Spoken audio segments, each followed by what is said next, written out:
Hotfix 26.1.2 and 26.1.3 is live on PC. First off, they have swapped the cubic diodes and carbide resource locations with each other from their release location. So, as stated in the previous patch note video, cubic diodes drop from Xmas units in the Ice Planet tileset on Europa, and carbides drop from Xmas units on the Grineer Shipyard tileset at Ceres. Cubic diodes and carbides will now drop 50% of the time, but DE has commented on this by saying, "For further clarification, abilities that increase loot drops do not apply to these resource drop type. Cubic diodes and carbides have a 100% chance to roll the table for a 50% chance. Can't boost that any further." They had also fixed various issues with a ground mission cubic diodes and carbide pickup. The example provided was when waypointing, it resulted in a generic waypoint and not an item-specific tag. Plus, the pickup effect was removed as soon as someone picked them up. The interior of the Orbiter, specifically the Arsenal, now has a slider found within the Orbiter customization menu. To get there, go to Equipment, Orbiter, and Orbiter Appearance. This slider affects the visual state of the Arsenal. To have a worn Arsenal, increase the slider, or if you want a brand new Arsenal, lower the slider. There is also a color tab for the tears, so if you wish to customize them, you can do so.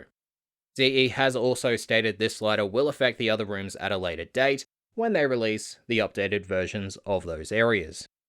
For Melee 3.0, DE has added a lifted status effect to the Ulthlar Heavy Slam radial attack when used with a one-handed Zor, to the Rub V Heavy Slam radial attack when used with a two-handed Zor, and to the Paracesis on a heavy ground slam attack. For changes, there were two. Improvements were made towards the Orokin Derelict mission markers to address pathing issues, and they reduced the Orbiter machine sounds while in menu screens. For Hotfix 26.1.2 and 26.1.3's fixes, they follow. An issue where the Chimera prologue could not be completed, the Orvalis coil drives driving in erratic circles and sometimes becoming stuck when going off course, and this fix also fixes an inability to complete the coil drive bounties. They fixed a reoccurring issue where hacking a panel on a Corpus tile set would prevent you from hacking it again in the future.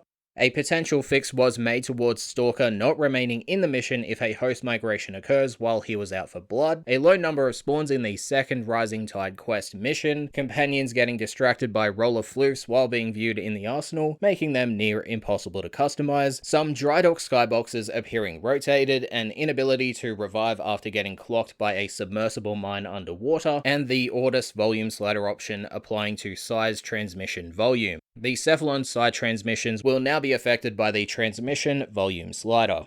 They fixed the Arcwing boost sound playing when using Titania's Razorwing, and they fixed a misaligned link when viewing the Clutch Kill Machete Zor skin. And they also stated they are chasing a related issue of the effects also being misaligned. They fixed a script error when casting Baruch's Serene Storm ability, some holes within the new Orbiter, missing descriptions for the Nanava Prime armor, audio options text appearing as boxes or otherwise being smaller than expected, the ability to prematurely launch your railjack into a never-ending vortex, Nightwave progress being reset for existing challenges that you didn't make progress towards during the mission that just ended, Kuvalarvling spawns automatically setting off alarms, a crash when using Baruch's Desert Wind heavy attack, several ways Warframe could crash while trying to gracefully handle systems running out of memory, the Dojo tooltip for new railjack resources indicating the wrong planet location, teleport volumes to catch players going wildly out of bounds in the Sacrifice quest, not exactly doing that, overzealous ceiling teleporters to make the ceiling less invasive, allowing you to jump higher in the Grineer Settlement tile set. They fixed an inability to pick up domestic drones once they have been placed in the decorator mode, a script error in the Syndicate screen when shutting down to load into a mission, a script error related to enemies losing their original pathing instructions once you've left a zone, a hole in the railjack that allowed you to fall out, a script error when casting Octavia's Resonator ability, fixes were made towards weird camera collision in the Orbiter, poor lighting in areas of the Orbiter, a crash when in Arcwing mode, the Drydock Repair railjack panel text extending outside the box when viewed in a localized language, the Acceltra sounds being heard from other players, and lastly, they fixed missing sounds when using the Psykid skin with Zors. That was Hotfix 26.1.2 and 26.1.3.